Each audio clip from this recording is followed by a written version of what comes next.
Yo, Beth, that shit crazy. On a Tuesday, it's All Even with your boy Barry Grant.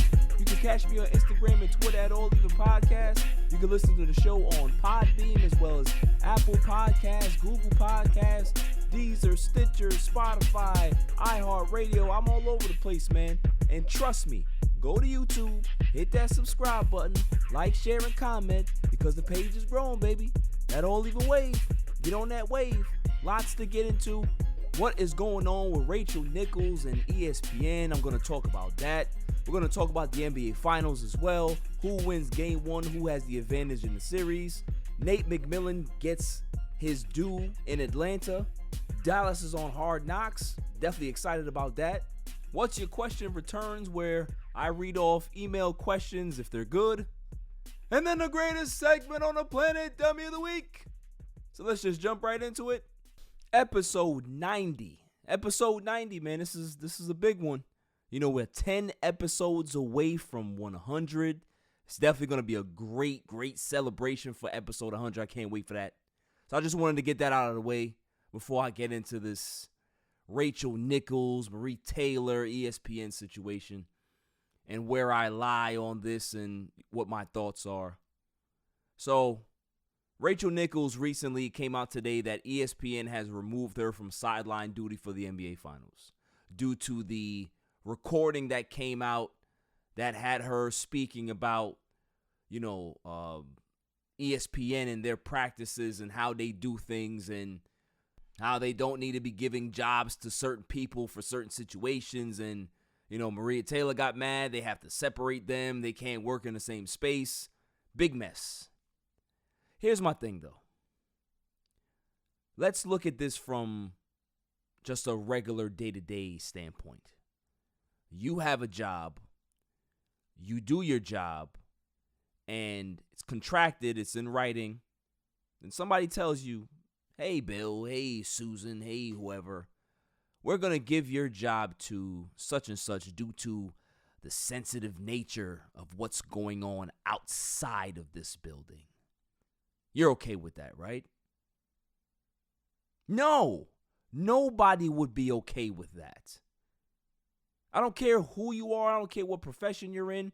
You're not going to allow somebody to take your job that you earned due to social insensitivity, social pressure, PR moves, things that make the company look better. Nobody's going to sign up for that. So I understand Rachel Nichols being upset. She has every right to be upset. Both women have worked hard to be where they're at. Rachel Nichols has busted her ass at ESPN for all of these years. Maria Taylor's on her way up. But taking somebody's job when they have it or, just kind of passing it on, like, that's whack. That's corny. But ESPN doesn't shock me because they've always had these diversity issues and these weird practices there. You've heard other people of color come out and talk about this over the last few days, few weeks or so. Hell, over the years. People have left ESPN and gone to other networks. No matter how much money ESPN has offered them, they decide to leave anyway because they can't stand how Disney and ESPN operate. This is nothing new. So for those who stay, they already know the situation. But we're human, right? It's still going to bother you that you can be able to elevate yourself to a certain level and you expect to get respect in your dedicated field, and you're not getting that. Oh, this thing happened here. We got to do this. Oh, this. You don't mind, right? We can give the job to somebody else because they look a certain way. It's nonsense. Now, from Maria Taylor's side of this, she's just doing what she got to do. Working her way up the chain, busting her ass, working hard. She gets this opportunity to, do this. do the NBA Finals, of course she's going to be like, all right, great. If that's what the company decides to do and make that decision to give it to me, cool, I'm going to run with it. So she didn't do nothing wrong. Rachel Nichols didn't do anything wrong. The people that have done something wrong, the people who continue to be dumb and foolish and idiotic, is ESPN and Disney. So what's going to be the solution here? I'm hearing rumors that Maria Taylor wants X amount of money. She wants Stephen A. Smith money. I don't know if that's going to happen. I'm not going to get in anybody's pockets in regards to that. Go get your money. Shoot your shot. If you can be able to go get that particular type of dollars from ESPN, go ahead. Rob them blind. But for Rachel Nichols, she's gotten removed off the NBA Finals job for this year. What is the next move? I would really like to see a lot of people just get up and leave ESPN. Maybe then they would start to do things a little differently. Because for what I'm seeing, it's all about the image. It's all about making sure we protect how we look. How does it look now? So you did all of this to try to up the image of your company, but it's actually made it look worse. Surprise! When stupid people make stupid decisions in the name of being smart, it ends up backfiring. Oh, shock. You can't make this up. You really can't. So the backlash to me is not at Maria Taylor. The backlash to me is not at Rachel Nichols. It's at the big conglomerate, the engine. Everybody used to look up to ESPN. Everybody wanted to work there. Hell, interns still come through there every day, every second. People still want to work at ESPN because it's the worldwide leader in sports. But the one place that they're not leading in is HR. That's where they're not leading in regards to doing the right things by their employees. Not just the big wigs, not just the Stephen A. Smiths that make X amount of dollars and they're the face of the company. And he can be able to dictate what he wants to do. Can't nobody tell Stephen A. Smith nothing except the higher-ups, obviously. He has bosses. We get that. But his place at the company is solidified. For these other people trying to make their way up, these things will happen. They'll get pushed to the side or, yeah, you're fine with being demoted because of this situation. That's okay, right? You're down with that, right? No, I'm not. I worked my ass off to get here. And I'm not going to give my job up to anybody. That's the way I feel. That's the way Rachel feels. The only blowback I see where ESPN can be able to get on their high horse. Oh, there's tape out there. She said it, right? We can't get away from that. We can't. There's no PR statement that we can put out. We have to suspend her. We have to take her off or remove her off the NBA Finals. Okay. Rachel Nichols is an asset to your company. Treat her like one. Treat all the females and all the hard workers like they're assets instead of you thinking that you are. Because there's plenty of great people that have worked for ESPN and that have left ESPN. And they haven't gone down the toilet and their careers haven't been flushed away. They're actually prospering and doing better. Doing better. So it's not really a knock on them. It's more the knock on the big engine that allowed them to leave. Because certain things they just can't handle right. I've seen this before. I've worked for dumb companies where you can be able to sit there and say, you know what, this company's not going to be here in 10 years. Not saying that that's ESPN. I'm just saying that the idiots that run the asylum, the idiots that run these big companies think that they're bulletproof. They're not. They're not. ESPN needs to fix their act and get their stuff together and do things the right way instead of having embarrassing things like this happen to the worldwide leader in sports. They should be the worldwide leader in hiring the right people. Jesus. Disaster. Moving on.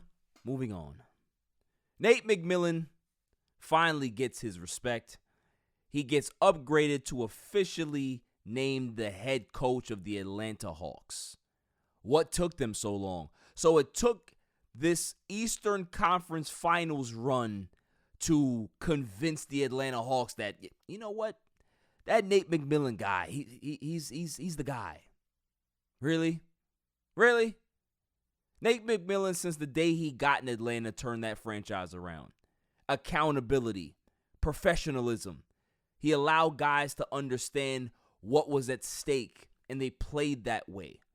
Shouts to Lloyd Pierce, but he was a developmental coach, and they put him in a tough spot. I said it before the season. Anyhow they struggle, Lloyd Pierce is going to get fired, and that's exactly what happened. So it didn't shock me when he got canned, but I was so relieved and so happy to see Nate McMillan get the job, because Nate McMillan has been in a lot of places. He's been an NBA player, he's a hard-nosed defender. He was a head coach with Portland. They did exceptionally well under Nate. He was in Indiana. He was in so many different places that succeeded, that excelled. But everywhere he went, the front office used to always look at Nate like, yeah, we can find somebody better. And guess what? They normally don't. But he always gets treated like the redheaded stepchild.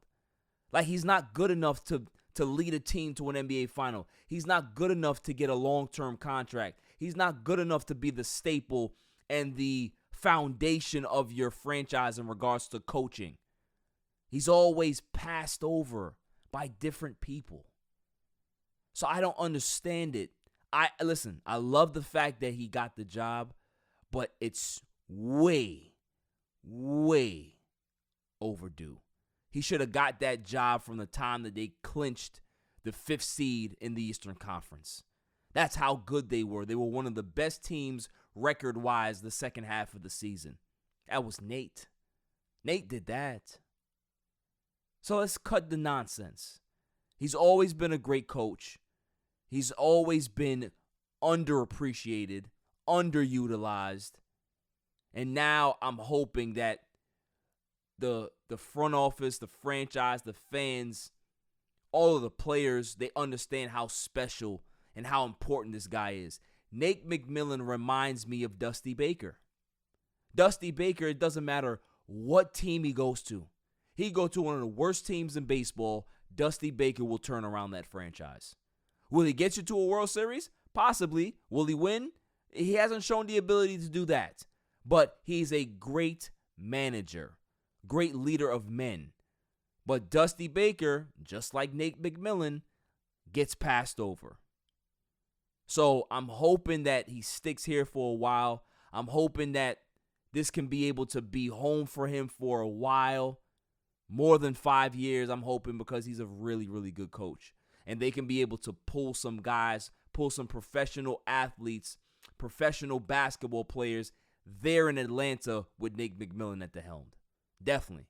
So kudos to Atlanta for getting it right finally. It took them way too long, but it's Atlanta. The Hawks have been a backwards organization their entire existence. So this doesn't surprise me. But at least they get this right. Moving on. The Dallas Cowboys are on Hard Knocks for the 3rd time. Get excited. It's going to be great. A lot of storylines. You're going to see Jerry in his element. Jerry World, Steven, the band, everybody's Zeke. It's going to be great.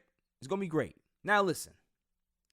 I know some Cowboys fans out there, they're, oh, well, we don't want to push this narrative like, we're the best team in the league, and then they don't, live up to expectations. Screw all of that. Who cares? Hard Knocks is fun. Hard Knocks is fun to watch. The storylines, the battles in camp, the guys getting cut, guys trying to achieve their dream. All of these things are great.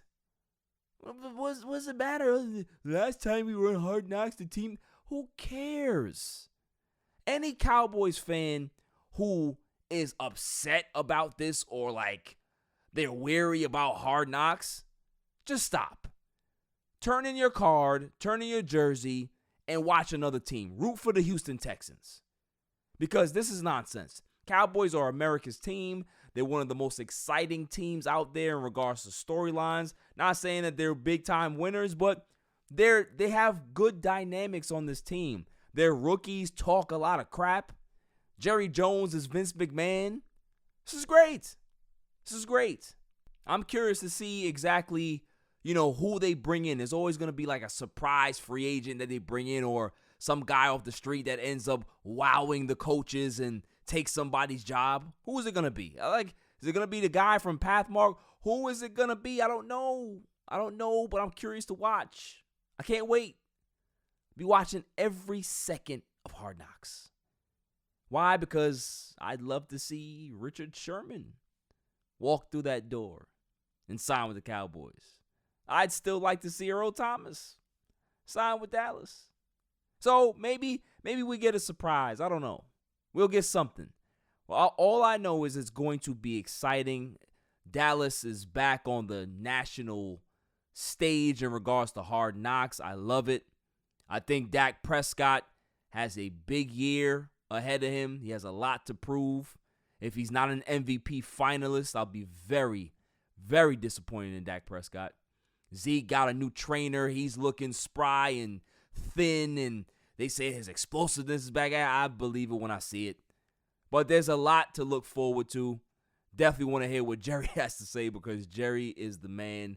He's always a great soundbite. So, I'm looking forward to it. Like I said, man, if you're a Dallas Cowboys fan and you're not hyped about Hard Knocks, then maybe, just maybe, you shouldn't be a Dallas Cowboys fan. Just turn it in. Turn it in. Enough with the nonsense. Oh, I don't know if we're going to be that good because last time we were hard. Just stop it. Jesus, man, these people. I understand the losses. It makes you bitter. It makes you apprehensive. It makes you not want to invest fully into happiness. Screw all of that. Just do it. Just do it. Cowboys going to be good. It's going to be a good season. They're going to win a division. Besides the Tampa Bay Buccaneers, the conference is wide open. It's wide open. We don't know if Aaron Rodgers is playing. We don't even care. We don't care. This may be the year that Dallas can be able to be the Phoenix Suns where things just kind of fall into their lap. Injuries and certain matchups, and they just cruise right to the finals. They just cruise to the finals. Cruise to the Super Bowl. Hey, I've seen stranger things happen. Bizarro playoffs, NBA, hey. Twilight Zone playoffs, hey. I can be able to believe that. Let me dream. Let me dream of a Cowboys Super Bowl. But before I get ahead of myself with that, I can be able to enjoy Hard Knocks. Moving on. Some funny news in the NFL, though. N'Keal Harry, former first-round pick for the New England Patriots, spent 2 miserable seasons with the Patriots so far, has requested a trade. So let me get this straight. He's blaming New England for the fact that he's not good. Oh, okay. It's not the fact that he can't catch a pass. Not the fact that he doesn't run routes well. It's not the fact that he's not a physical receiver. It's not the fact that he always is injured. No. It's not none of those reasons. New England and Bill Belichick is the one holding this kid back. Got it. So what's the trade market for N'Keal Harry? Gym bag? Is it a stance sock? Is it a voucher for the pre-ordered Madden? I don't know what his value is. But what I do know is that he's a failed first-round receiver so far. And instead of him complaining about possibly diminished playing time, how about you play to your ability, work hard, and outwork those guys through the depth chart? Earn that number 1 wide receiver spot. Earn that number 2 wide receiver spot instead of, hey, well, I need to get traded because I'm not in the future. You made yourself not be in the future because the best ability is availability, especially in football. People lose their spots all the time due to injury, due to, the injury making their performance lackluster. It's not the organization's fault. They don't owe you anything. They drafted you. You're getting guaranteed money from them. That's what they owe you. They owe you nothing more. You need to owe to yourself to be able to play better, be more productive, stop dropping passes, stop being hurt, understanding exactly what the offense is instead of looking lost out there. Those are the things that 𝐦𝐨𝐤𝐤 can be able to work on.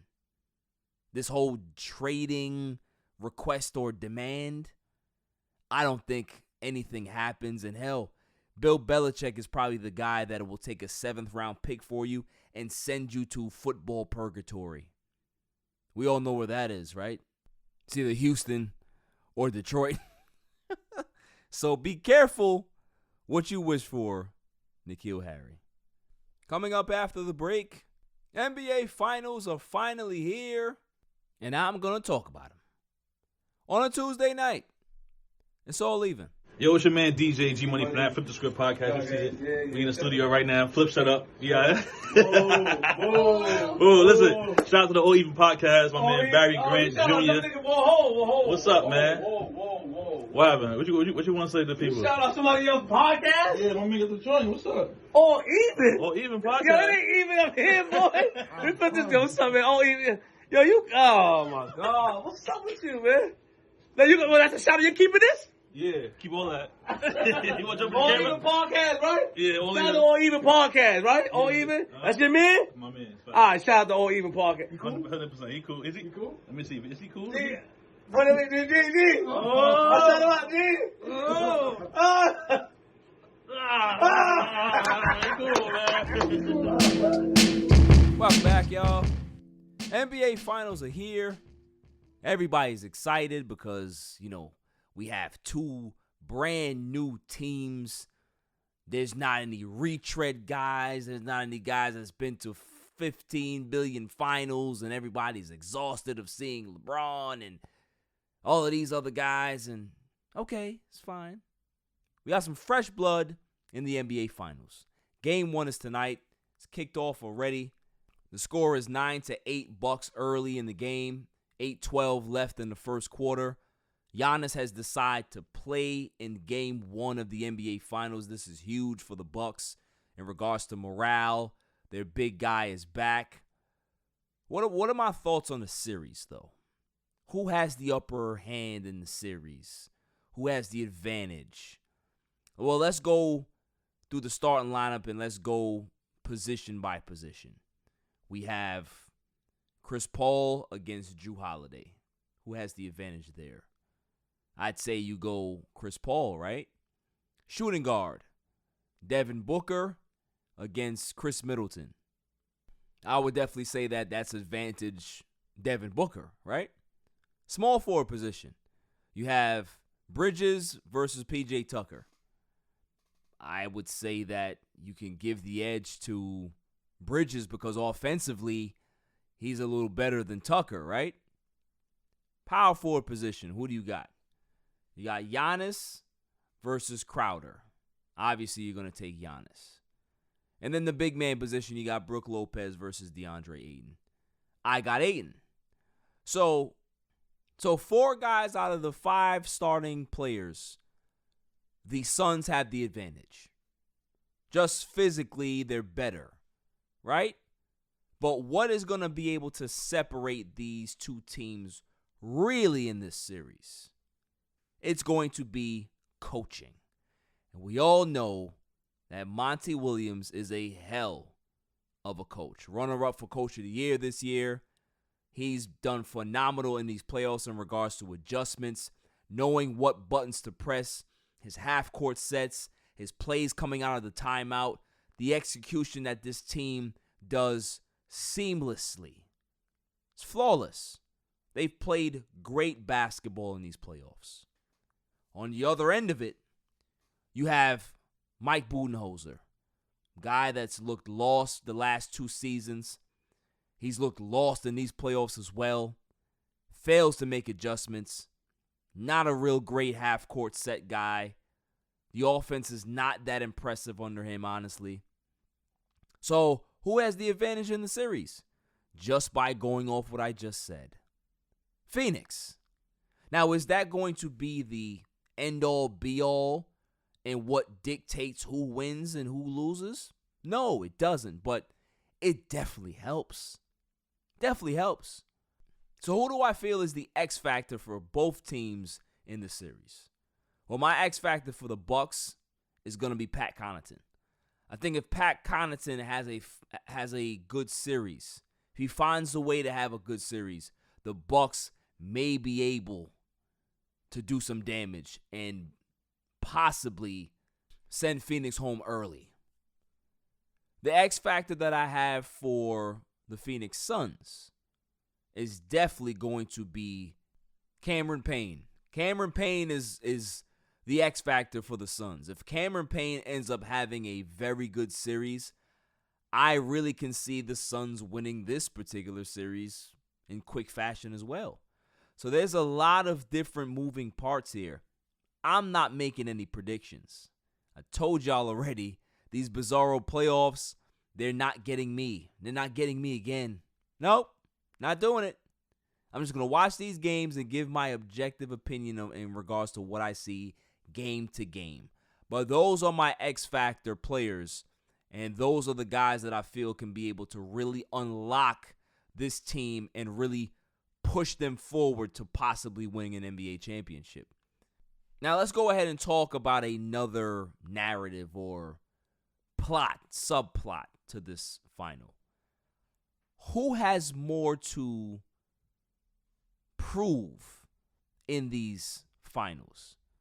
Chris Paul, who's never gotten to an NBA final, who's 35, 36 years old, who's had playoff failure after playoff failure, or Giannis, the heir apparent to the throne when LeBron leaves and back-to-back MVP and Defensive Player of the Year and all of these great accolades, the PER master, all of these things. Bucks were the best team in the league the last 2 seasons prior to this season. All of these things. Who has more to prove? I'll keep it honest with you. I think it's Giannis. Chris Paul, to me, whether he won this championship or not, his place in history doesn't move. He doesn't win a championship and a finals MVP and automatically projects himself or propels himself into the top 5 in the league in NBA history in regards to point guards. Not in my book. Not saying he's not a great player, but he's not going to be that guy. He's not. He's not going to be a top 5 point guard. That narrative is dead. So whether he wins or loses, it really doesn't affect his place in history. Chris Paul has been a great point guard his entire career. He's led team after team after team to places where people didn't think they could be. When he got drafted by the New Orleans Hornets, they played well. That 2008 team, they were really, really good. Almost was number 1 in the West that year. Chris Paul almost won an MVP that season. But the Lakers kind of beat them out. I think it was a game or 2. So he had that team on the cusp. He resurrected a dead franchise with the Clippers. How many times I said that? If it wasn't for Chris Paul getting traded, that vetoed trade that should have sent him to the Lakers, he goes to the Clippers. He saved that franchise from moving to New Mexico. And that's real. Like that's not even me trolling. Like that's serious. He turned that franchise into something special. He made them relevant. Lob City was a thing for years. For years. Goes to Houston, has them a game away from getting to the NBA Finals. If he didn't tear apart his hamstring, who knows what the hell would have happened. Not saying they would have won, but hey, they had a great chance because he had a great round.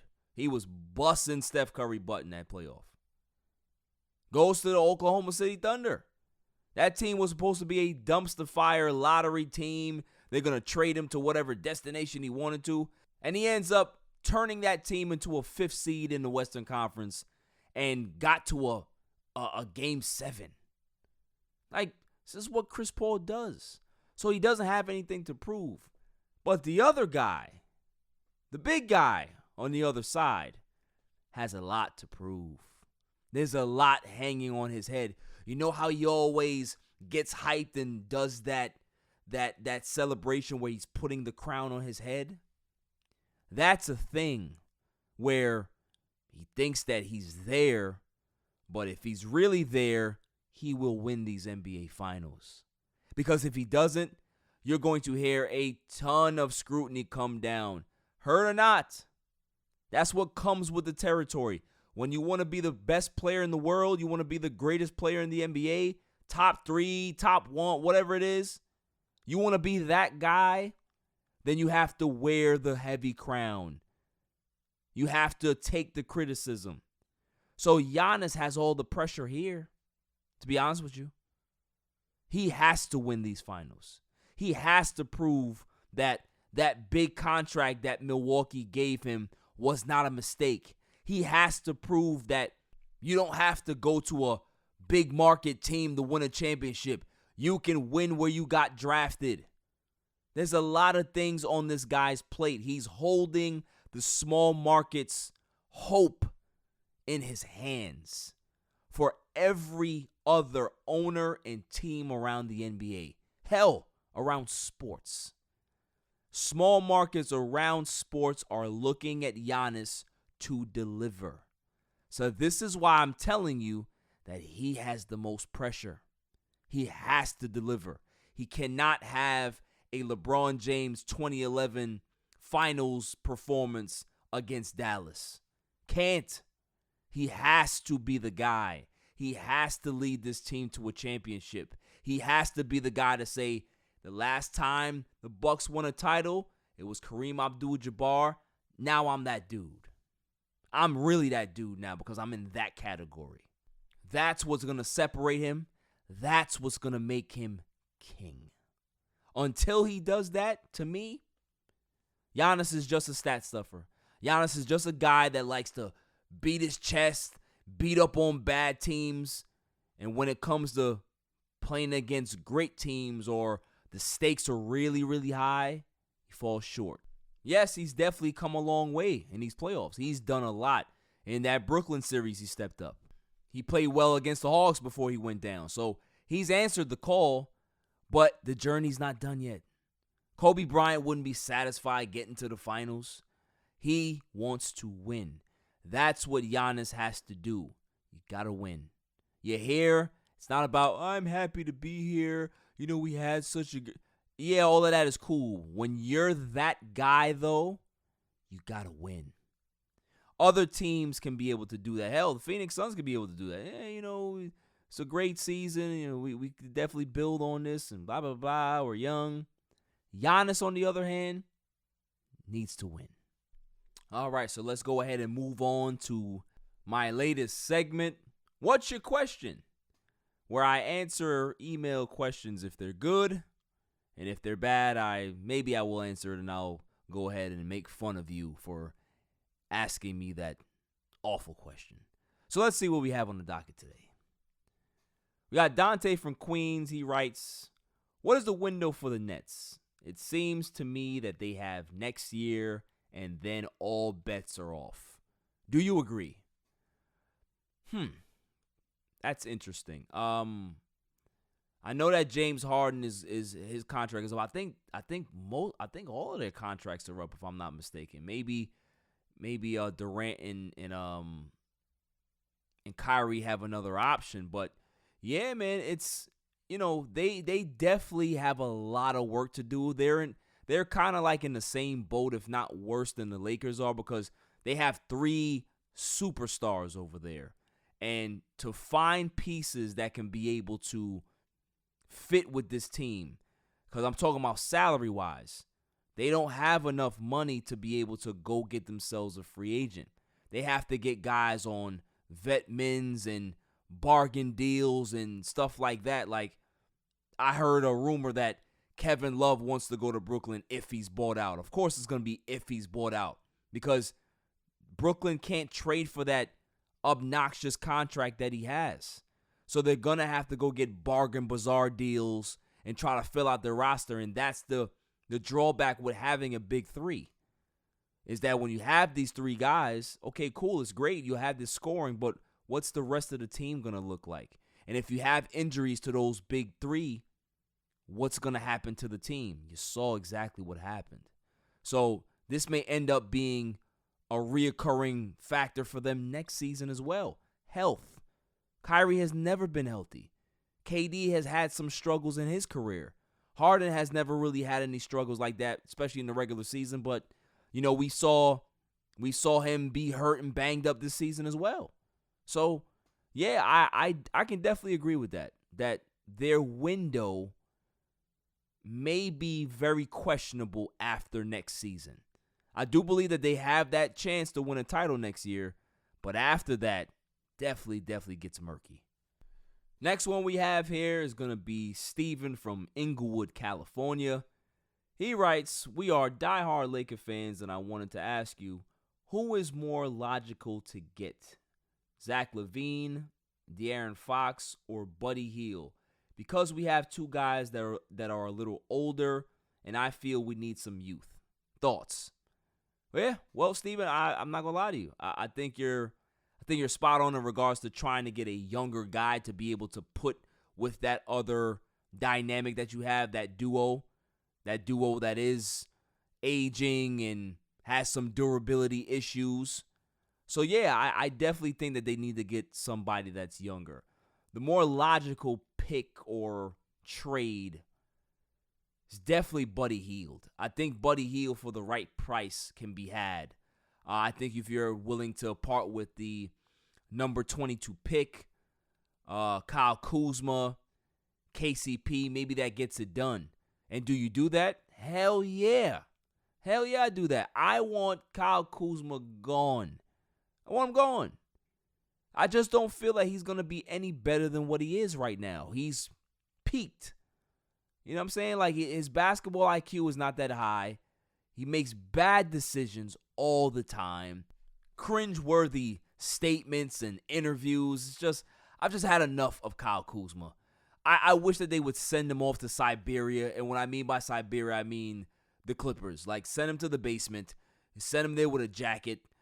I don't know. Send him somewhere that's a bad team that he can be able to jack up 35 shots a game. Have at it. Have at it. He can average 20-plus points on a bad team. He can do that. He can score when he gets the shots. But it's about his engagement level. So I would definitely do a Buddy Hield trade. I think Buddy is, I think he's tremendous. I think he can be able to knock down the three consistently. He can play defense. He can create his own shot. So Buddy would be a logical pick and also a very ideal fit for LeBron James and Anthony Davis. So definitely shouts to Steven and Dante for sending in their questions. Hope I answered them. Hope I, made some sense. So keep them coming. Can't wait to answer some more next week. Coming up after the break, the greatest segment on the planet, W of the Week, on a Tuesday night. It's All Even. This is 𝐤𝐤𝐬𝐷, gents and gals. Just want to give a shout out to All Even Podcast, the best sports podcast out there. Keep up the amazing work. Also check us out at 𝐸argentsandgals.com. We're everyday apparel for cigar smokers. Let's get it. What's going on? What's up with you? It's your boy, the Candyman, the ALFRE to the D. It's your boy, Alfred from the Rap Lab Podcast.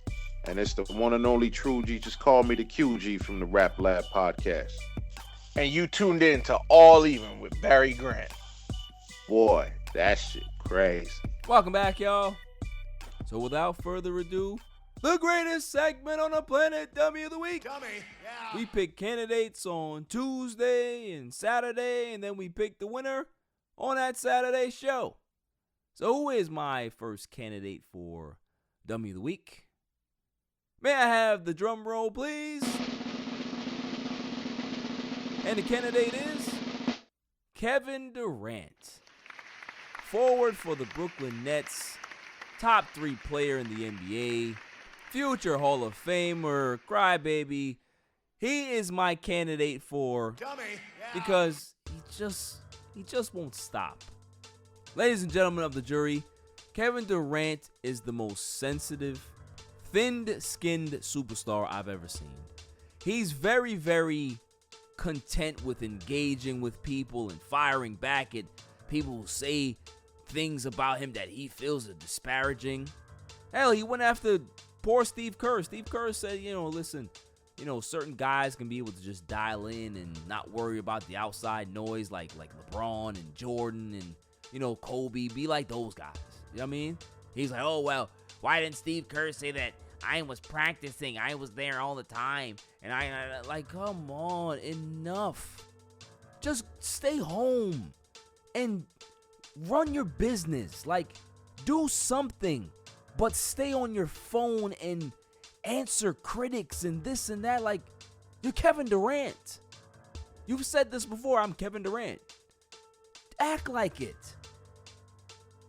You want to be held in the same breath as LeBron and Jordan and Kobe? Then be like them. Operate like them. Stop operating like the schoolgirl in the lunchroom where she feels that the people in the back are talking about her because they're whispering. What? What are we doing here? What's going on? Are you a basketball player or are you running a gossip corner? Don't worry about that. People are always going to have opinions. They're always going to have things to say. You are a superstar. You're in the public eye. Of course they're going to do that. He was like, oh my God, is this thing a holiday now? Talking about his 5-year anniversary from joining the Golden State Warriors. Yeah, it's definitely going to be a holiday because people are still talking about the decision 10 years. It's been 10 years since the decision. 10, 11 years. You don't think that they're going to talk about your decision after it came after that? Be real. You want to be the superstar. You want to be talked about in a positive light, but you don't want what comes with that. That's dumb. Just dumb. You want everybody to just say, oh, Kevin Durant is the greatest person. It's not going to happen. You could be Mother Teresa and somebody out there is like, you know what, that Mother Teresa, she not that nice. I know it. I know Deborah said that she wasn't that nice. Come on, man. What are we talking about here? If you want to engage with your fans and stuff like that, cool. You're not engaging with your fans, though. You're engaging with the trolls. You're engaging with people who have a negative opinion about you. That's their opinion. You can't change that. You ain't never going to change their opinion. In fact, you may end up strengthening their opinion. Oh, look, Kevin Durant, he just responded to me. Okay, cool. Now I'm going to keep saying stuff like that so he can be able to keep responding to me. So, like, come on now. Now, I will give him some credit that he definitely does play well when something like this comes out. Like when he's talking about somebody or responding or reacting, he ends up playing well. Hey, kudos to him. I guess that's better than him actually fixing that hairline or brushing his hair. Since Kevin Durant's been in the league, I don't think he's put a brush to his head once. That's what he should be worried about. Finding a good hair transplant guy. Hey, talk to Floyd. He got it going on right there. Like, he could be able to hook you up with the whole full beard and get the whole top thing going. You'll be a new man. So maybe you won't have to think about these trolls and these negative, disparaging, quote-unquote, comments that are coming out against you. Just get hair. You know, maybe the fact that you're not blessed in that area. That's probably why you behave this way, man. So, you know, your counterparts, you know, Kyrie got hair, James got hair. Yeah, I understand. Maybe there's something deeper going on here. So hit Floyd and say, look, man, I don't know what you did. I don't know what kind of wizardry or sorcery you pulled off, but I want in. I want into that cult. Do that. That's fine. I'm with you. But just put the phone down, man. Put the phone down. So, Kevin Durant, you continuously step in crap. Just like you stepped on that three-point line, you could have sent your team to the Eastern Conference Finals. But you're possibly a winner for Dummy of the Week. That's all for this show. I'll see you guys on Saturday. Until then, stay safe, stay cool. Peace. You can catch me on Instagram and Twitter at All Even Podcast. Listen to the show on Podbeam, Amazon Music, Spotify, and wherever you find your podcasts available. And check out my YouTube channel, All Even Podcast. And don't forget to like, share, and hit that subscribe button.